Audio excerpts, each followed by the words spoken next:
Hello दोस्तों, मेरा नाम है ग्लोरी और आज की इस वीडियो में हम आप लोगों को बताने वाले हैं maths class 10 chapter number 5 exercise 5C question number 32 to 36। तो चलिए बिना किसी देरी के इस वीडियो को शुरू करते हैं।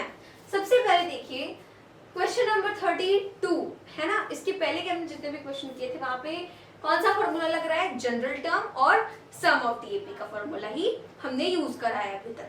तो ये जो क्वेश्चन है देखिए इसमें क्या है, the 13th term of an AP is 4 times its third term। कह रहा है कि जो 13th टर्म है AP की वो क्या है, 13th टर्म के बारे में यहाँ पे आपको बताया गया है। 13th टर्म जो है वो उसकी थर्ड टर्म के 4 टाइम्स है।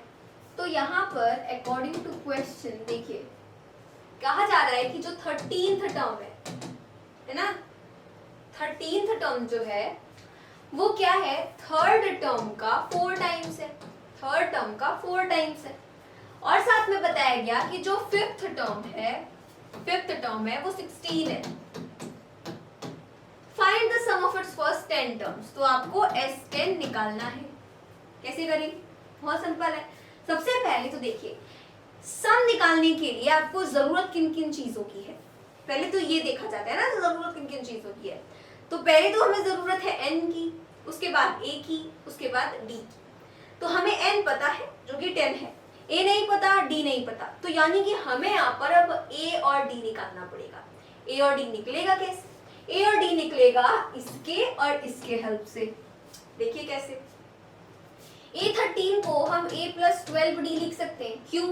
क्योंकि an is equal to a plus n minus 1 into d होता है, इसलिए हम a plus 12d लिख सकते हैं A13 को।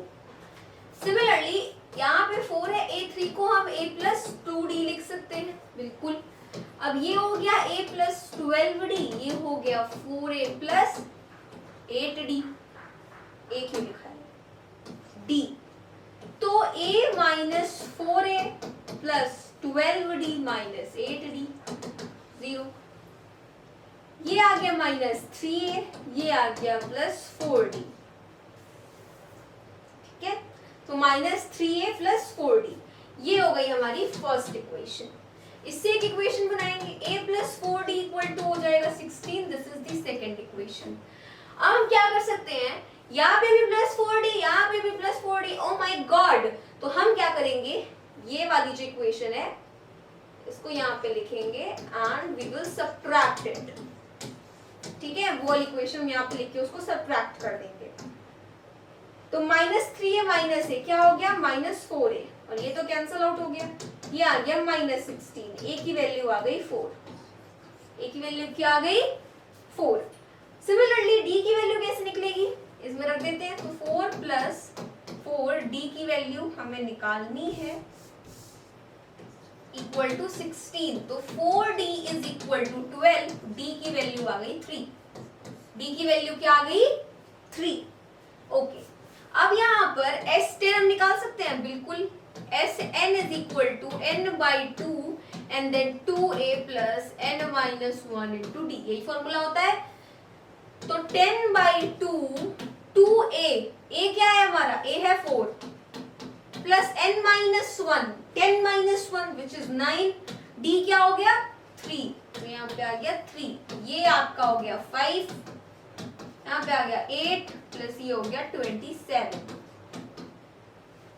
तो 27 और 8 35, 5 5 से 25, तो 5 carries 2, 5 से 15 and 2 70। तो 175 हमारा क्या है, आंसर है। नेक्स्ट क्वेश्चन देखते हैं जो कि है the 16th term of an AP is 5 times its third term. Find its 10th term. नहीं, if its 10th term is 41, find the sum of first 15 terms. तो कह रहा है कि देखो जो 16th term है वो 5 times है थर्ड टर्म के, ठीक है। 10th term is 41 और जो 10th term है वो 41 है। So find the sum of first 15 terms, ठीक है। A16 मतलब हो गया a + 15d, है ना, एंड यहाँ पर 5 है और A3 मतलब हो गया a + 2d। तो a + 15d = 5a + 10d। तो a - 5a + 15d minus 10d, ये आ गया -4a और ये आ गया +5d। इसको इक्वेशन नंबर 1 मान लेते हैं, ठीक है। a10 को देखिए, ये हो गया a + 9d = 41 एंड ये हो गई हमारी सेकंड इक्वेशन। देखिए अगर हम यहाँ पर देखें तो ये a है, ये -4 है, तो हम इसमें क्या करते हैं, 4 से मल्टीप्लाई कर देते हैं। तो ये आ गया 4a + 9 4 = 36, ठीक है। एंड 41 का मल्टीप्लाई 4 में करेंगे तो 4 1 = 4 4 4 = 16 164, ये थर्ड इक्वेशन हो गई। अब इस थर्ड इक्वेशन में इस फर्स्ट वाली इक्वेशन को ऐड कर देते हैं, तो +5d = 0। ऐड करेंगे तो ये कैंसिल आउट हो गया, 36 एंड 5 41 हो गया और ये आ गया 164। 41 का मल्टीप्लाई कितने में करें, 4 में, 4 1 = 4 4 4 = 16, है ना। तो यानी कि d की वैल्यू आ गई 4। d की वैल्यू आ गई तो a भी निकल जाएगा। देखिए अगर आप इस इक्वेशन में रखेंगे तो a + 9 d की वैल्यू 4 है = 41, तो a की वैल्यू क्या आ गई, 41 - 36, ये आ गया 5। a की वैल्यू 5, d की वैल्यू 4, s15 निकाल सकते हैं हम। तो देखिए 15/2 एंड देन 2a, a की वैल्यू क्या है 5 + 9 - 1 यानी 14, d की वैल्यू है 4। तो 15/2, अब देखिए 5 2 = 10 + 14 4 = 56 एंड यहाँ पे 15/2 × 66, तो ये आ गया 33। 15 3 = 45 को 5 कैरीज 4, 15 3 = 45 एंड 4 49, तो ये आ गया 495, जो कि है हमारा आंसर। आगे बढ़ते हैं 34 में देखिए 2 पार्ट्स हैं। पहले हम पहला वाला करेंगे। An AP 5 12 19 has 50 terms. Find its last term, hence find the sum of its last 15 terms.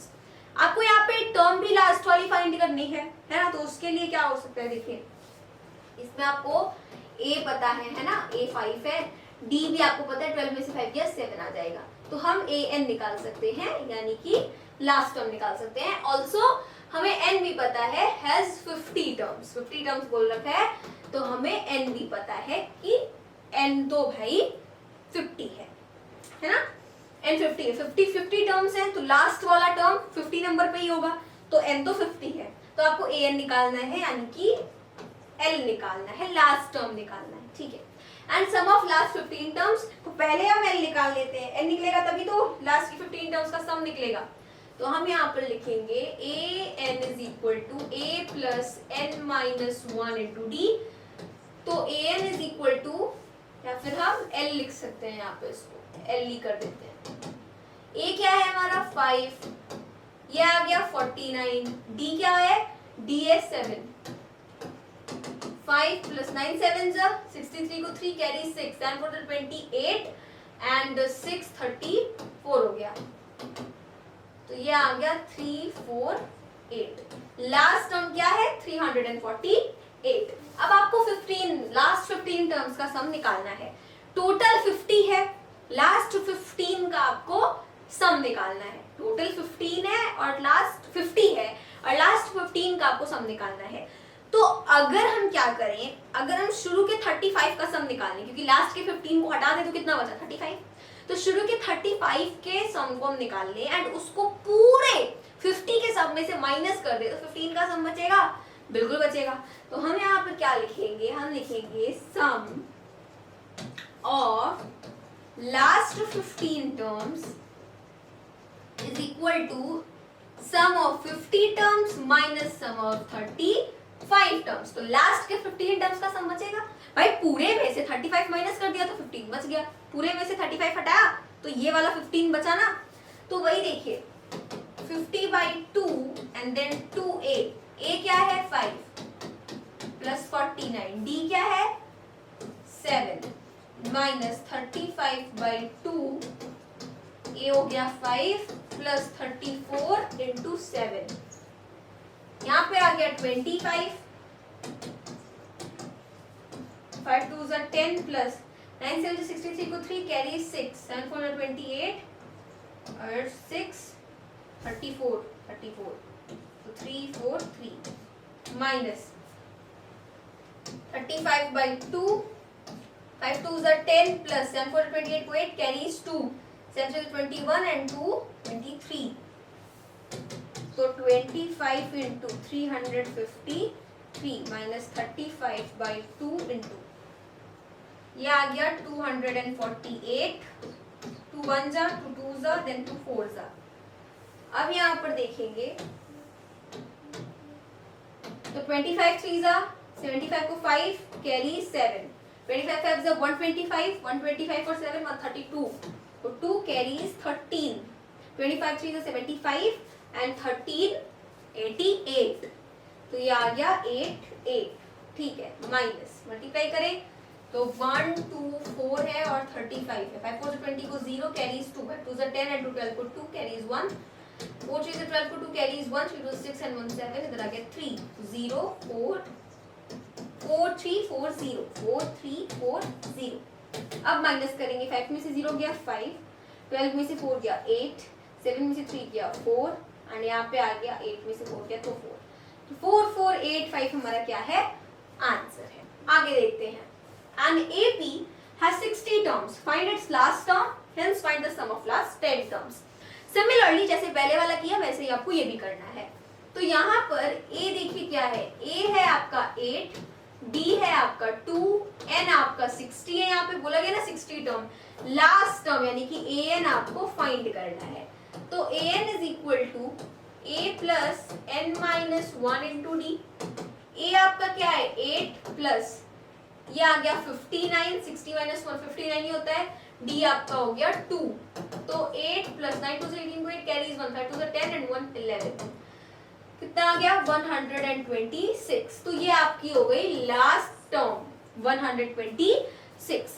अब आपको 10 टर्म्स का सम निकालना था, तो हम लिखेंगे सम ऑफ लास्ट 10 टर्म्स.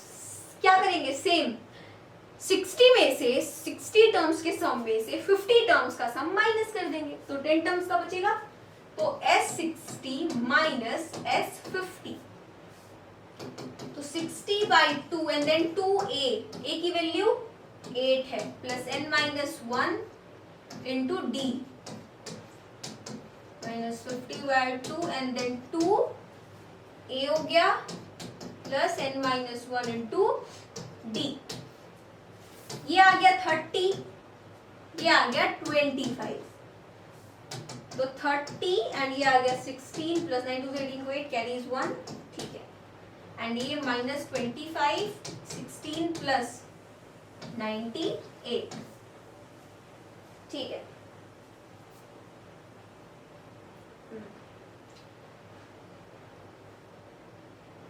अब यहाँ पर 30 मल्टीप्लाई, इसको ऐड करेंगे 8 और 6 14 को 4 कैरीज 1 1 प्लस 1 2 एंड 1 3, तो इधर आ गया 1 134 माइनस 25 इंटू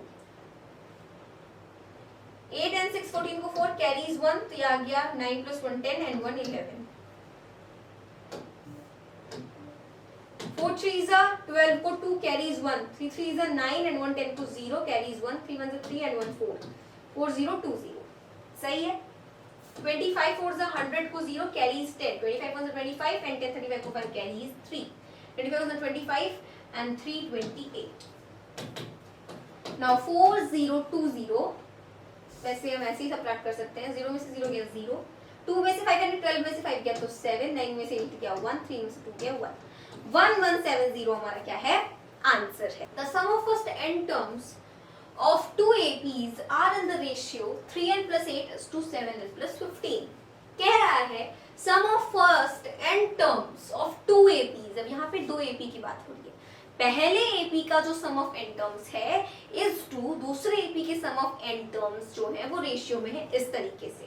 ठीक है, find the ratio of their 12th term. तो आपको उनके 12th term का रेशियो बताना है. सबसे पहले तो देखिए SN, ये पहले वाले का हम ले लेते हैं, इस 2 जो दूसरी वाली AP है उसका S डैश N ले लेते हैं.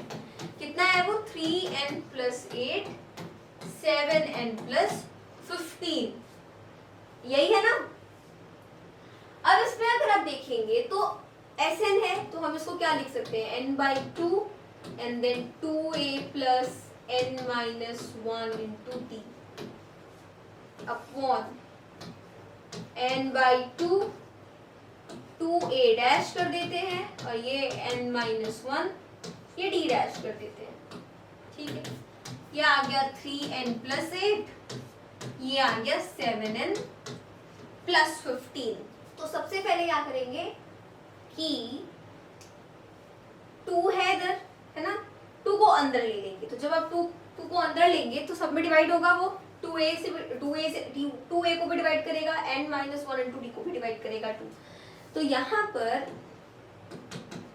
n ऐसे ही रहेगा एंड अंदर क्या हो जाएगा 2a by 2 plus n minus 1 into d by 2। ऐसा क्यों कर रहे हैं हम? ताकि हमारा ये जो 2 है वो हट जाए, क्योंकि आपको रेशियो बोला है 12th टर्म का निकालने के लिए। तो a12 को हम a प्लस 11d लिख सकते हैं। a के पहले हमें कुछ नहीं चाहिए, ठीक है, इसलिए हमें इस 2 को हटाना पड़ेगा और 2 ऐसे ही हटेगा। एंड यहाँ पर ये n है, सेम वही करेंगे, तो ये 2a डैश आ जाएगा upon 2 plus n minus 1 into d dash upon 2। ये डिफरेंशिएट करना बहुत जरूरी है, एक a और एक a डैश, क्योंकि दोनों AP के अलग अलग होंगे, है ना। एंड यहाँ पर आ गया 3n plus 8 upon 7n plus 15। वो आपका इक्वल्स टू के राइट हैंड साइड पे चलेगा। n से n तो कैंसिल आउट हो गया, ये 2 से 2 भी गया, ये 2 से 2 भी गया, जो कि हमें करना था। अब यहाँ पर आ गया a plus n minus 1 into d by 2, ये 2 तो अभी नहीं हटेगा, and then a dash plus n minus 1 into d dash by 2 equals to 3n plus 8 by 7n plus 15। देखिए हमें a और d की जरूरत नहीं है ना, क्योंकि 12th टर्म तो आपकी ऐसे ही रहेगी a प्लस 11d, है ना। तो a और d की हमें जरूरत यहाँ पे है नहीं, हमें जरूरत है बेसिकली n की, ठीक है, n चाहिए हमें, यहाँ पे भी हमें n चाहिए, ठीक है। ये a तो आपका बनी रहा है यहाँ पे, 11d अगर आप देखेंगे तो d के पहले 11 चाहिए, मतलब n पता चलना चाहिए हमें। तो d के पहले देखिए है क्या, n माइनस 1 बाई 2 है, हमें वहां पे 11 चाहिए, तो इसको इक्वेट कर देते हैं हम 11 के, तो हमें पता चल जाएगा n की वैल्यू क्या होगी, क्योंकि हम ऐसे कुछ भी नहीं रख सकते हैं, हमें 11 चाहिए, है ना, इसलिए हम वहां पे n निकालेंगे। हमें d के बगल में 11 चाहिए ना, तो n की जगह क्या रखें कि 11 आ जाए, तो उसके लिए उसको इक्वेट करना पड़ेगा। तो n माइनस 1 इंटू 22, 2 उधर जाके मल्टीप्लाई हो गया, तो n की वैल्यू आ गई 23। अब इसको हम यहाँ पर रखेंगे। अब जब आप इसको रखेंगे ना तो वो फुलफिल करेगा, देखिए कैसे, अगर यहाँ 23 है तो 23 माइनस 1 हो गया 22, 22 बाई 2 हो गया 11, तो 11 आ जाएगा। इसीलिए हमें यहाँ पे 23 नंबर को ही रखना पड़ेगा, कुछ और रखेंगे आप तो नहीं आएगा 11, ठीक है। तो इसलिए हमें वो इक्वेट करना जरूरी था। तो यहाँ पर a plus 23 minus 1 d by 2, ठीक है, upon a dash plus 23 minus 1 d by 2, and then यहाँ पे आ गया 3n plus 8 by 7n plus 15। तो ये क्या हो जाएगा, a प्लस ये पूरा क्या हो गया 11, तो ये आ गया 11d बाई ये भी 11 हो गया, तो a dash plus 11d dash equal to 3।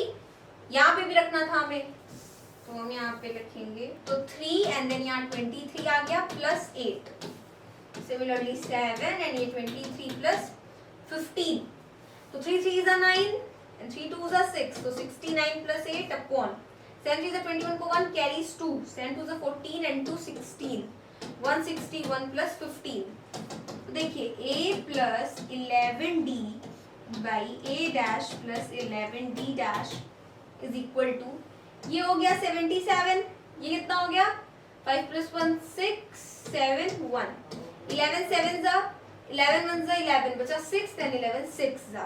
तो अगर यहाँ पर ये a plus 11d है तो इसका मतलब ये हो गई 12th टर्म पहले वाले AP की, और ये a dash plus 11d dash है, तो ये 12th टर्म हो गई दूसरे वाले AP की, है ना, a डैश 12, कितना आ गया 7/16, यानी कि रेशियो है आपका 7/16। 60, 7:16 आप इसको बोल सकते हैं, ठीक है। So this was question number 35। आगे देखते हैं। The sum of 4th and the 8th term of an AP is 24 and the sum of its 6th and 10th term is 44. Find the sum of its first 10 terms. इसके लिए आपको जो भी conditions बताई गई हैं उससे इक्वेशन बनेगी, A और D फाइंड करेंगे, देन हम S10 निकालेंगे। तो सबसे पहले बोल रहा है 4th and 8th टर्म का जो सम है वो कितना है, 24 है। तो हम यहाँ पर लिखेंगे sum of 4 plus 8th term is 24। दूसरी चीज बताई गई कि sum of its 6th and 10th term is 44। दूसरी चीज क्या बताई गई कि sum of 6th plus 10th term is 44. So you have to find its 10th term sum. ठीक है, तो A4 को हम लिख सकते हैं A plus 3D, A8 को लिख सकते हैं A plus 7D equal to 24. ये 2A plus 10D आ गया equal to 24. 2 कॉमन ले ले तो A plus 5D equal to 24. तो A plus 5D equal to 12. ये आपकी आ गई first equation, A plus 5D equal to 12। इसमें ये हो सकता है A प्लस 5D, ये हो जाएगा A plus 9D equal to 44। Now 2A plus 14D equal to 44, 2 common ले लेंगे तो A plus 7D equal to 44। तो A plus 7D equal to क्या हो जाएगा, 22। एंड ये हो गई सेकेंड इक्वेशन। सेकेंड इक्वेशन को क्या करेंगे, सबट्रैक्ट कर देते हैं इसमें से, तो माइनस माइनस माइनस ये कैंसल आउट हो गया, ये आ गया -2D एंड ये आ गया -10, ठीक है। तो D की वैल्यू आ गई 5, D की वैल्यू आ गई, A भी आ जाएगा, तो A प्लस 7, 7 5 is 35, A की वैल्यू क्या आ गई, माइनस में आएगा क्या, कोई बात नहीं, 22 माइनस 35, A की वैल्यू आ गई माइनस का 7 आएगा ना, नहीं,